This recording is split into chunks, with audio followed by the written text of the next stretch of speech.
This call is now being recorded. Bom dia, primeiro ano.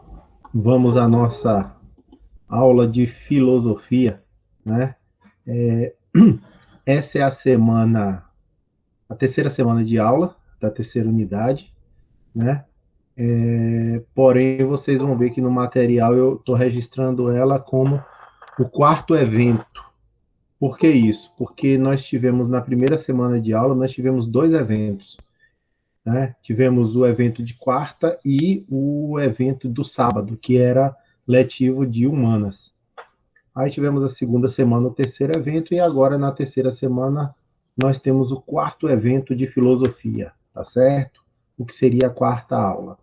Eu estou programando mais para frente fazer uma avaliação parcial, né? Igual fazer de inglês, mas aí eu aviso vocês direitinho, deixo no sistema, ok? Mas vamos lá, vamos começar nossa aula dessa semana. Deixa eu projetar aqui o caderninho de apoio para a gente poder dar início.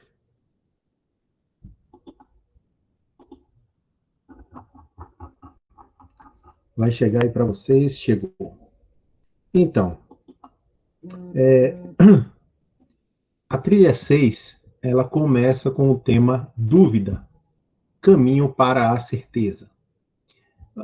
Naquela pegada que a gente vem de conhecer, autoconhecer, busca pela sabedoria, buscar o conhecimento.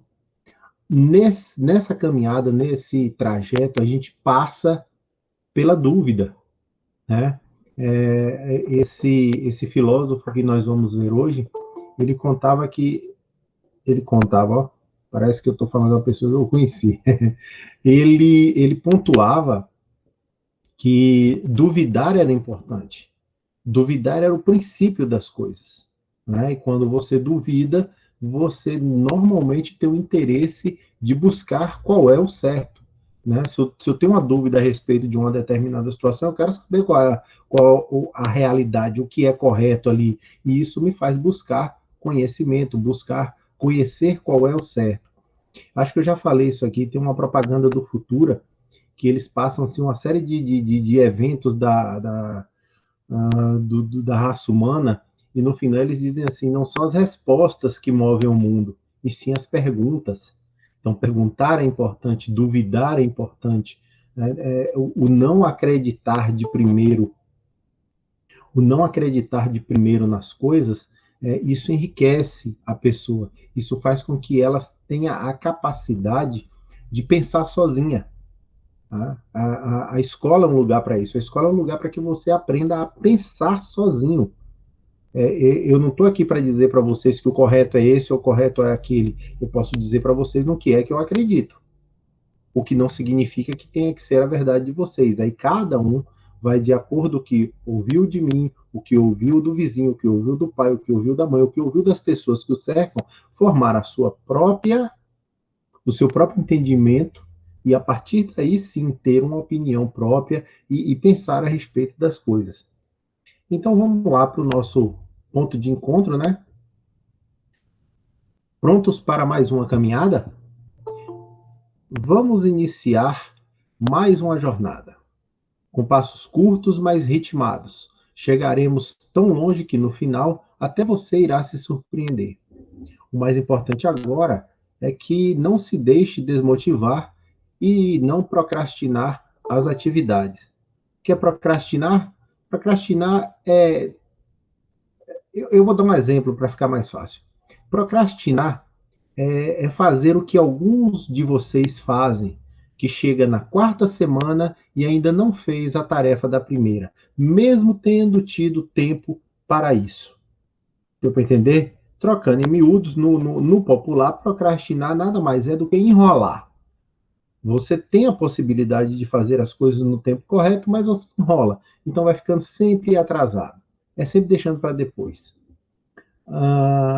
Quanto mais equilibrado forem os nossos passos, melhor aproveitamos as paisagens que a nossa trilha filosófica é capaz de nos proporcionar. Aí, quando ele fala de passos, manter o ritmo, a ideia é que você, desculpe, a ideia de que você, não, vocês, possam caminhar em passos ritmados para não andar mais lento no início e ter que correr no final.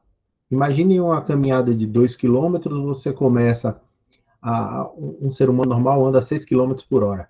Você vai fazer uma caminhada de 6 quilômetros, que é 1 hora, você começa andando a 4,5 quilômetros por hora. Quando chegar no final, você vai estar precisando fazer 6,5, 7, 7,5 para poder adequar o tempo e fazer a caminhada de 6 quilômetros em 1 hora. Então, o que o caderno de apoio pede é que vocês caminhem em passos ritmados. Então, ou seja, faça tudo a seu tempo, né? Seja um grande explorador, crie segurança para desbravar os novos caminhos e destinos, mas cuidado, há solos movediços e escorregadios. Duvide, pois nem sempre o atalho é a melhor escolha. Evite o caminho do erro e tenha certeza que o terreno é seguro antes de pisar. Eles estão fazendo sempre analogias ao caminho que vocês percorrem e a questão do perguntar, do ter a dúvida, do não acreditar de primeiro nas coisas, né? Sempre buscando o melhor caminho, que é uma analogia para buscar o conhecimento. Evite o caminho do erro e tenha certeza que o terreno é seguro antes de pisar. Um pequeno passo em falso nos afasta do caminho da verdade. Se distanciar do erro nem sempre é fácil. Por isso mesmo, convidamos alguém especialista em usar a dúvida como caminho para a certeza. É o filósofo moderno René Descartes. Não sei se vocês já ouviram falar dele. Certamente a figura vocês já devem ter visto, né? É a figura de um homem francês com o cabelo todo encaracoladinho, preto, comprido, aqueles bigodinhos finos, né? Provavelmente, na hora que eu vou tentar apresentar um vídeo para vocês, vou ver se dá tempo para apresentar um vídeo, e aí na hora que vocês virem a figura, vocês vão, já vi esse cara. Não pessoalmente, evidentemente, né? Que René Descartes morreu há muito tempo. Vamos para o item 2, botando o pé na estrada. Vamos aprender a exercitar a dúvida. Aliás, isso é uma pergunta, desculpe. Vamos aprender a exercitar a dúvida? Penso, logo existo. Qual o sentido dessa expressão para você? Que tal entender a relação entre dúvida e verdade? O que o exercício da dúvida cartesiana tem a ver com o problema das fake news na contemporaneidade? O caso é da dúvida, né? Mas essas 3 questões, deixa eu me certificar aqui. Essas questões estarão na nossa tarefa da semana. Logo, comecem a pensar a respeito, né? Não precisa formular nenhuma resposta agora, apenas comece a pensar a respeito. E fiquem com essa frase em mente. Sócrates dizia, só sei que nada sei. René Descartes dizia, penso, logo existo. Os filósofos, por toda a história, eles são marcadas por frases que resumiam de uma maneira geral a forma como eles pensavam a filosofia. E essa era a forma de René Descartes. Vamos lá? Lendo as paisagens da trilha. Observe a figura 1 e leia os textos. Figura 1. Fotos que parecem montagem. E aí, essa foto é uma montagem ou não? Dá um pulinho lá no chat, escreve sim ou não. Aliás, chat, quem entrou na aula depois que ela havia começado, dá um pulinho lá no chat e escreva oi, para registrar a frequência de vocês. Esdras diz que não, Lucilene diz que sim, é uma montagem. Josiane diz que não, Carol deu um oi, Ana deu um oi, Danilo está chegando agora na sala, Esdras deu um oi também, Sabrina. Então temos aqui 3 respostas, né? Esta foto é uma montagem? Sim ou não? Bom, deixa eu ver aqui. Não. Olhei rápido demais, certo, Lucilene? Lucilene disse que olhou rápido demais. Bom, o conceito que a gente tem de montagem hoje em dia é de que uma imagem foi manipulada via a computador. né, ou um aplicativo, ou o que quer que seja. A imagem foi manipulada. E aí a pergunta, acho que para ficar mais clara, essa imagem foi manipulada? Adriel disse aqui, não, é só o filho sentado no colo da mãe. Não é montagem, exatamente. A foto não é uma montagem, é tirada a foto de um ângulo bom. É exatamente isso. Tem um negócio, depois quem tiver um tempo vago, aí uns 5 minutinhos vagos, dê uma entradinha no Google e coloca assim, o turista brincalhão. Isso era em francês, le touriste, divertir, brincalhão, uma coisa assim. Eu sei que em português é o turista brincalhão. E aí você tem aquelas imagens que não são montagens, são fotos reais, porém o ângulo pelo qual a foto é tirada sugere uma outra coisa. Então, a pessoa tira foto em Salvador de um ângulo, ali no Farol da Barra, que você está tão distante que coloca a mão nessa posição assim, né? Como se estivesse segurando a bandeja, e acaba o farol ficando em cima de sua mão. Então, é o mesmo caso aqui dessa foto. O bebê, a mãe está deitada no sofá e o bebê está sentado no colo dela. Mas como as pernas do bebê não aparecem, fica parecendo que o bebê tem pernas de uma pessoa adulta, né? Foi exatamente conforme a Adriel disse. A foto foi tirada de um ângulo que sugere isso. Então, não aparecem as pernas do bebê e não aparece o corpo da mãe. Pela posição, a gente assim, supõe que a foto seria um bebê com pernas de adulto. Texto 1. Nem sempre a mentira tem pernas curtas. Olha o trocadilho que eles fizeram com a imagem. À primeira vista, a figura 1 causa certa estranheza. Por mais que os nossos olhos estejam vendo um bebê com pernas de adulto, duvidamos. E duvidamos mesmo. Fora a Lucilene, que não duvidou da primeira vez, porque olhou rápido demais. Daí, quando ela olhou com calma, ela começou a duvidar.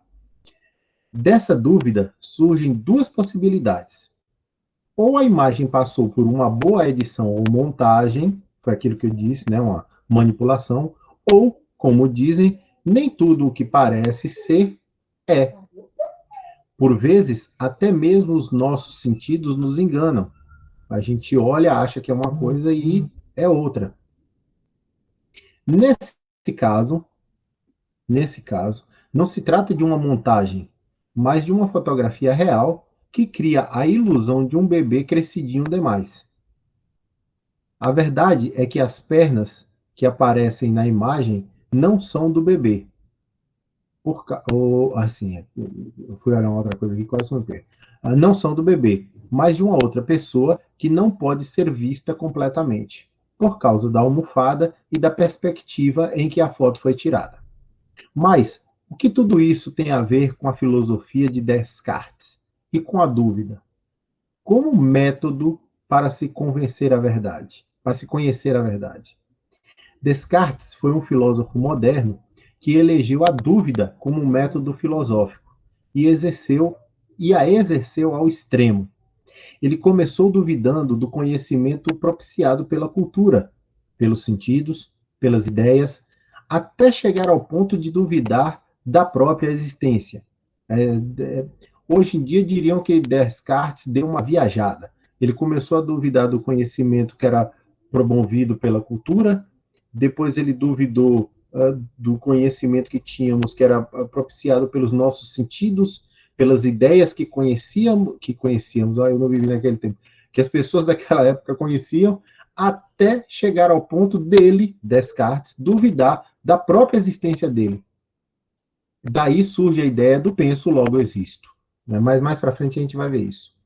Foi duvidando da sua existência como ser material, como pessoa palpável, né?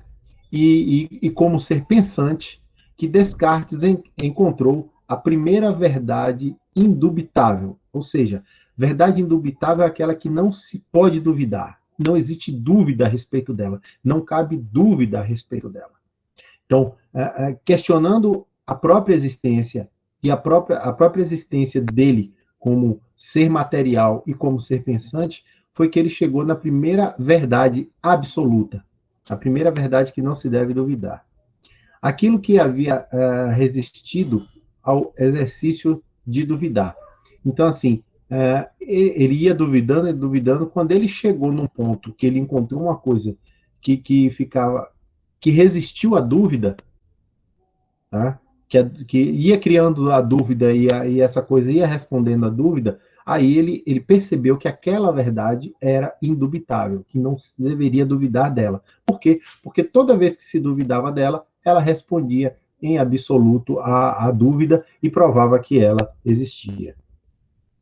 Vamos supor que Descartes fosse um pouco menos desconfiado e acreditasse, como popularmente se diz, que a mentira tem pernas curtas. Se examinando do exercício de duvidar, se eximindo do exercício de duvidar, ou seja, tirando o corpo fora, deixando de duvidar, falando, não, tá bom, aí já chega, não vou duvidar mais. Será que ele teria tido o mesmo êxito?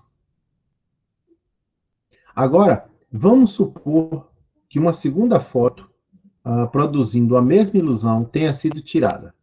Ao invés de um bebê, fosse colocado uma pessoa cujas proporções correspondentes ao tamanho das pernas não aparecessem sentadas.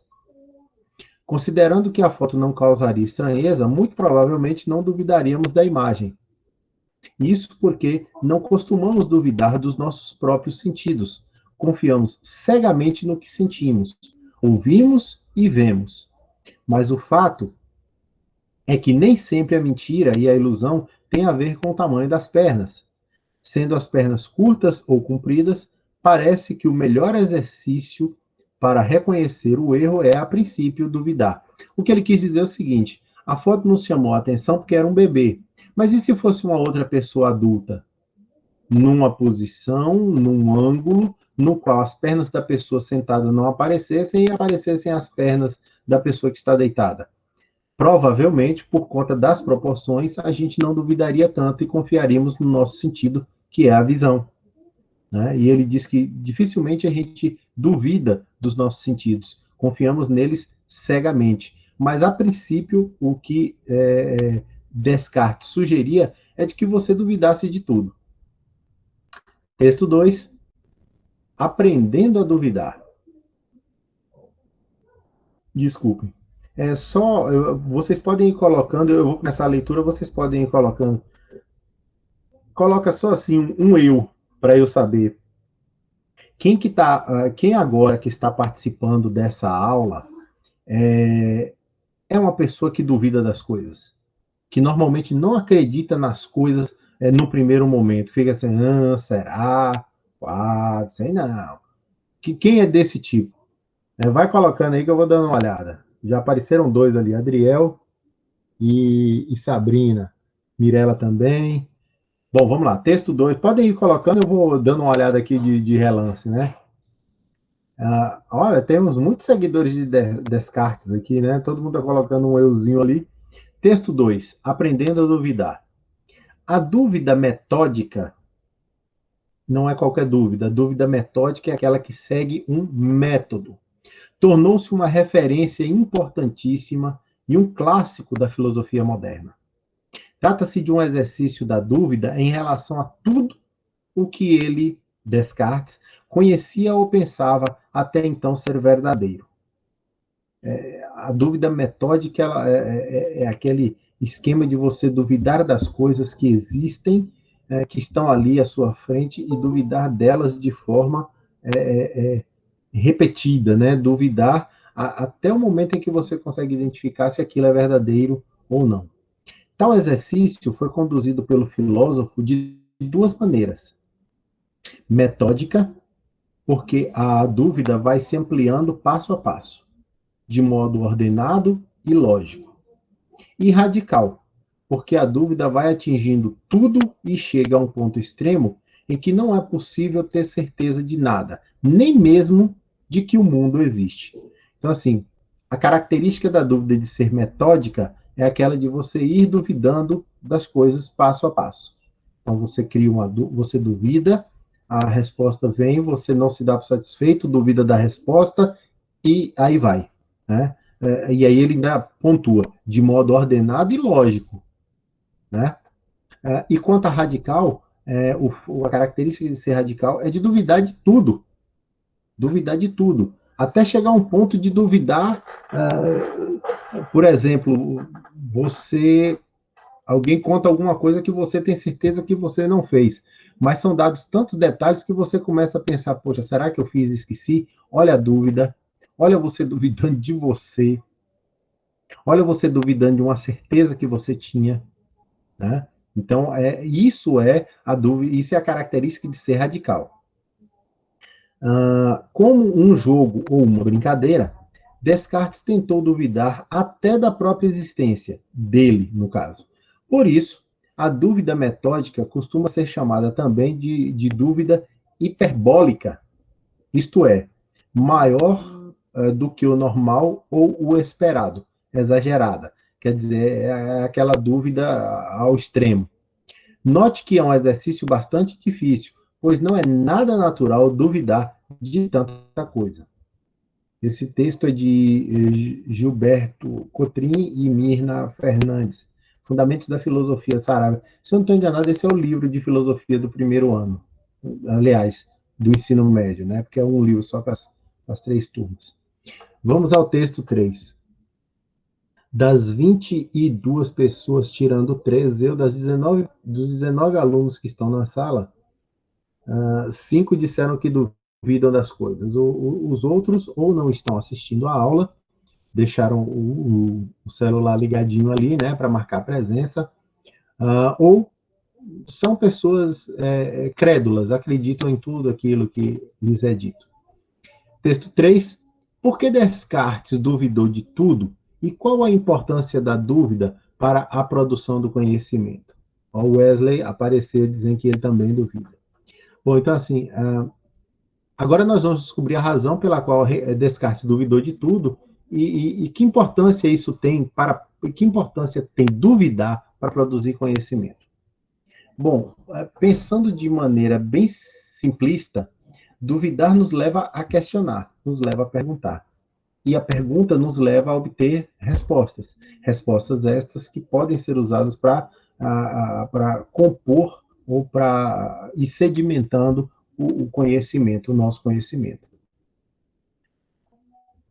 Vamos lá. Descartes estava desiludido com o que aprendera até então nos estudos e na vida.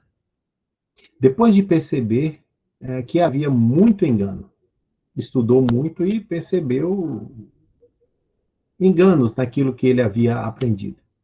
Aí se tornou uma pessoa meio desconfiada, mas que não ficou só nisso.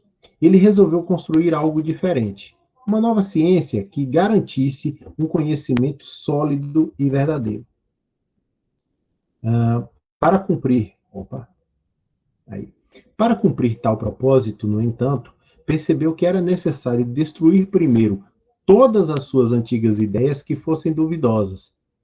Então, provavelmente ele fez uma análise de tudo aquilo que ele conhecia e tudo aquilo que ele conhecia que apresentou uma dúvida, ele descartou, né? Descartou. Trocadilho horrível esse. Isso quer dizer que ele já tinha experimentado diversos estranhamentos em sua vida, como qualquer pessoa. Quem nunca, né? Quem nunca duvidou de algo? Quem nunca estranhou uma determinada situação? A diferença é que ele decidiu, então, viver esse processo de estranhar e duvidar de maneira voluntária e planejada. Então, assim, aquele estranhamento, aquela dúvida que surge no nosso dia a dia por conta de situações, Descartes decidiu fazer isso voluntariamente, de forma planejada. Então, vou me deparar com algo e vou duvidar daquilo. E aí, provavelmente, ele pontuava quais eram as dúvidas dele a respeito daquilo, para buscar, dentro daquele campo de conhecimento, eliminar essas dúvidas e construir um conhecimento sólido, aplicando-o a todas as suas antigas opiniões. Então, o primeiro passo dele foi esse, duvidar das próprias opiniões, do próprio conhecimento dele. Você também pode fazê-lo. E é isso que queremos lhe mostrar. Todos são capazes de fazer isso e, se desejar ampliar ainda mais os seus conhecimentos, assista ao vídeo sobre Descartes, o pensamento científico e a filosofia moderna. É esse vídeo aqui. Eu vou parar a apresentação, um videozinho curto, 6 minutos. E aí eu vou pedir, como sempre, para que vocês me dêem um ok aí no chat se o áudio está legal, certo? Eu aumentei a tela. Isso, eu vou soltar. Me dá um ok aí se o áudio estiver legal. Aliás, o áudio está legal, ok. Se não tiver, fala o que está acontecendo. Olha ele aí, já devem ter visto essa figurinha. Será que todas as coisas que já penetraram em minha mente não são mais verdadeiras que as ilusões dos meus sonhos? Ou talvez toda a minha vida seja algum tipo de sonho, incluindo a crença de que tenho um corpo? Será que um gênio maligno tentando me enganar de que o que penso ser realidade é ilusão poderia me levar a crer que pensar é não existir?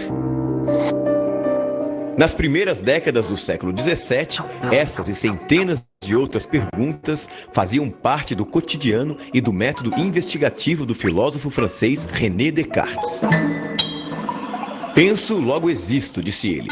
Com o exercício da subjetividade e a confiança na razão, Descartes revolucionou o pensamento filosófico e científico, até então subordinado à autoridade da Igreja, à escolástica e aos líderes políticos ditos escolhidos por Deus. Contra as disputas religiosas sangrentas que reinavam na Europa, Descartes ofereceu a razão. O seu subjetivismo, que valorizava o sujeito científico, indicava o caminho para a objetividade e para o rigor intelectual igualitariamente. Ele colocou ao alcance de todos as ferramentas para a descoberta da verdade. Sua tese mais importante foi propor que cada um pensasse por si mesmo. A autoridade da filosofia passou a se fundar não mais nas escrituras ou nos sábios, mas na mente do filósofo. Esse paradoxo da objetividade dentro da subjetividade, com a exigência da certeza e a isenção da dúvida, para o êxito da investigação científica, inaugurou um novo estágio no pensamento filosófico, motivo pelo qual Descartes é considerado o pai da filosofia moderna. René Descartes, ou Renato Cartesius, como ele se assinava em latim, nasceu em 1596 na pequena La Haye, na França. De família aristocrática, órfão de mãe, estudou interno no colégio jesuíta La Flèche e formou-se em Direito. E acabou se alistando como voluntário militar na Guerra dos 30 Anos no exército de Maurício de Nassau. Morou na Holanda mais de 20 anos e faleceu em Estocolmo como mestre de filosofia da rainha Cristina da Suécia, pouco antes de completar 54 anos. Influenciado pelas ideias de Galileu e pela amizade com o físico e matemático holandês Isaac Bikman, Descartes tomou do amigo o raciocínio simples e fácil que os geômetras empregam para chegar às suas mais difíceis demonstrações, como ele mesmo observava, bem-humorado. E saiu em busca ambiciosa de um novo sistema de conhecimento. Um método único que mensurasse todas as realidades observáveis no mundo físico, celeste ou terrestre. Ele queria explicar o mundo a partir da mecânica elementar das partículas, usando os princípios da figura, do tamanho, da posição e do movimento das partículas da matéria. Para ele, todas as coisas que caem sob o conhecimento humano estão interconectadas da mesma forma. Como escreveu em uma de suas obras mais conhecidas, Discurso do Método, publicada em 1637. O modelo matemático do sonho de Descartes abarcava todos os saberes em uma só unidade.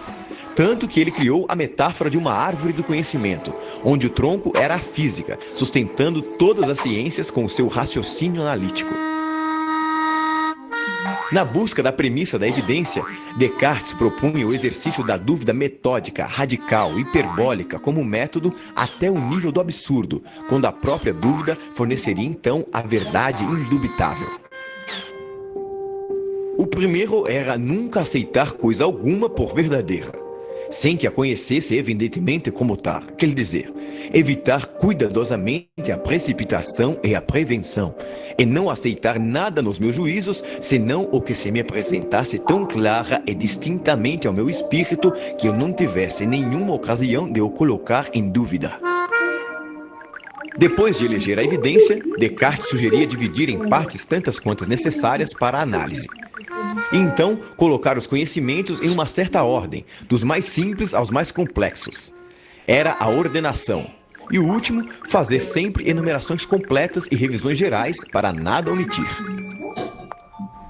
A concepção de mundo e de homem de Descartes se baseava no que ficou conhecido como dualismo cartesiano. A divisão da natureza em dois domínios opostos, o da mente ou espírito, que ele chamou de recogitans, a coisa pensante, consciente de si, livre e sem dimensão espacial, e o da matéria, que ele chamou de re-extensa, a coisa extensa, isso é, a material, mensurável, espacial, sem consciência e mecanicamente determinada. Deus, para Descartes, representava a ponte entre o mundo subjetivo do pensamento e o mundo objetivo da verdade científica. A mente e a matéria são criações de Deus, um ser perfeito e legitimador das evidências verdadeiras da razão. Quando a razão atinge a ideia clara e distinta, fala por Deus, seu autor primeiro. Em sua premissa mais famosa, a evidência número 1, que fundamenta todo o raciocínio cartesiano, Descartes exercita a dúvida até atingir o seu ápice. Notei que, enquanto tentava supor que tudo fosse falso, era necessário que eu, que pensava isso, fosse alguma coisa. E observando que essa verdade, eu estou pensando, portanto eu existo, era tão firme e certa, decidi que poderia aceitá-la como o primeiro princípio da filosofia que procurava. Bom, então é isso. Nós temos aqui outros vídeos que vocês poderão assistir se derem uma busca no Google a respeito de Descartes. Descartes, eu tenho mania de falar Descartes. Bom, não é isso. Olha como o método dele de duvidar chegou a um ponto no qual a primeira coisa que ele achou importante fazer foi duvidar de si mesmo. Eu existo? Será que eu existo? E aí, a partir disso, ele começou digamos assim, escrever o que seria a filosofia moderna, né? Vamos ao texto 4. O exercício da dúvida como primeiro passo para o conhecimento verdadeiro e a certeza indubitável. Ou seja, uma certeza que não se pode, não é que não se deve, é que não se pode duvidar, né? Observe que o primeiro ato de pensar, sem importar os conteúdos, não pode ser colocado em dúvida por aquele que duvida. Bom, se ele pensa, tente duvidar do que está pensando agora, nesse mesmíssimo instante.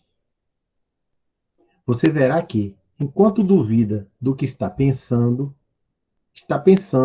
na dúvida. Pois é impossível duvidar sem pensar. Portanto, você pensa, com certeza. Ora, se você pensa, deve haver algo, que é você, que produz esse pensamento. Você, o ser físico. Você deve ser, no mínimo, uma coisa que pensa.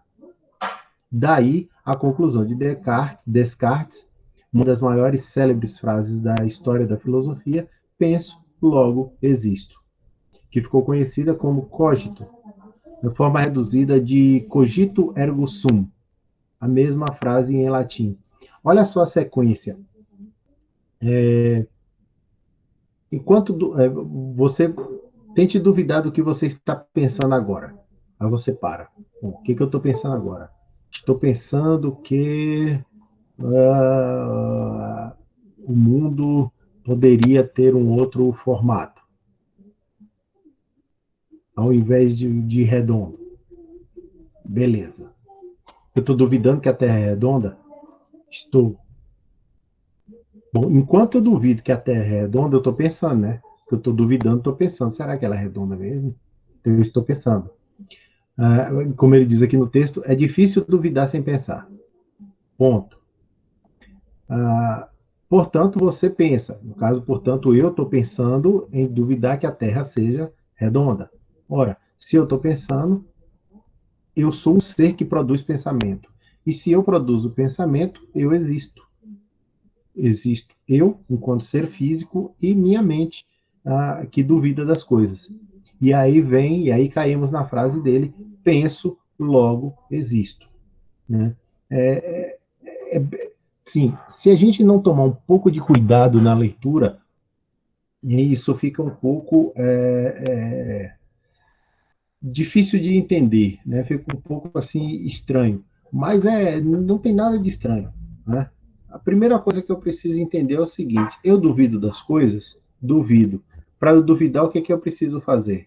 Pensar. Se eu penso, enquanto duvido das coisas, significa que eu sou um ser pensante. E um ser pensante que existe. Logo, penso, logo existo. Acabou. É isso. Se desejar ampliar mais seus conhecimentos, assista ao vídeo sobre Descartes e o filme Matrix. Aqui no Brasil a gente fala Matrix, mas a pronúncia em inglês correta é Matrix, tá? Já vivemos em uma Matrix, o conceito de realidade segundo René Descartes. Descartes, caramba! Ah, olha só, eu não sei se vocês já assistiram ao filme Matrix. Alguém aqui já assistiu ao filme Matrix? Ou Matrix? E aí nós temos o filme um. Eu já assisti os três, Adriel? Não me admiro. Matrix conta a história de uma realidade alternativa, no qual as pessoas que vivem dentro dessa realidade alternativa, elas acreditam realmente que aquilo existe, mas aquilo é uma realidade alternativa. E aí, sem dar spoiler, quem quiser assistir, assista, o filme é muito bom. Eu não sei se no YouTube tem os filmes completos, mas quem tem aí TV por assinatura, né, ou lista de INTV e tal, que tem aqueles aplicativos com filmes, procure que vocês vão encontrar Matrix. O filme é um pouco complexo no início, é um filme de ação, ele é um pouco complexo no início, mas na Netflix, Adriel está falando aqui que na Netflix tem os três, que ele acha que tem os três, e provavelmente tenha mesmo. Mas é um filme muito interessante, porque a Esdras está confirmando, tem. Ele põe por terra, no caso, dentro da história do filme, o que a maioria das pessoas acredita que é a realidade não é a realidade. E aí existem formas de se descobrir a realidade. É duvidar, e Neo, que é o personagem principal, ele começa a duvidar disso e aí é que ele conhece a Matrix. É bem interessante o filme, assistam, é muito divertido. Eu já devo ter assistido os três, sei lá, o filme 1 eu já deve ter assistido umas 5 vezes, o 2 umas 4, o 3 também umas 4. Eu adoro a trilogia. Então assistam que é muito bom. Então, aqui nós finalizamos o trecho da aula de hoje, tá? Eu vou projetar agora. Eu vou projetar nosso roteiro para a gente descobrir, para a gente saber o que é para fazer. Deixa eu ver o que a Adriana disse aqui. Eu tive que assistir várias vezes para entender. Sim. É um filme que a gente precisa ter atenção ao assistir. É igual o Sexto Sentido, né? Tem alguns filmes que realmente, se você tiver meio que desatento, você perde alguma coisa, tá? Mas dá para entender sem problema nenhum. Inclusive, quem gosta, quem não se importa em assistir um filme tendo recebido spoilers antes, basta dar uma busca, dar um Google a respeito a história da Matrix. Dá um Google e aí você vai ter várias resenhas críticas a respeito da história do filme, dos livros e tal. E aí você pode ler à vontade e já vai para o filme com um entendimento, uma compreensão formada. Aí você vai assistir o filme, provavelmente vai ficar mais fácil de assistir. Mas isso para quem não se importa com spoiler, né? Quem se importa é terrível, não faça isso não.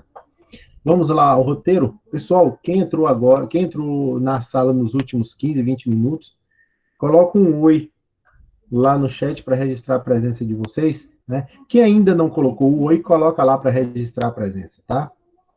Então vamos lá, roteiro de aulas de filosofia.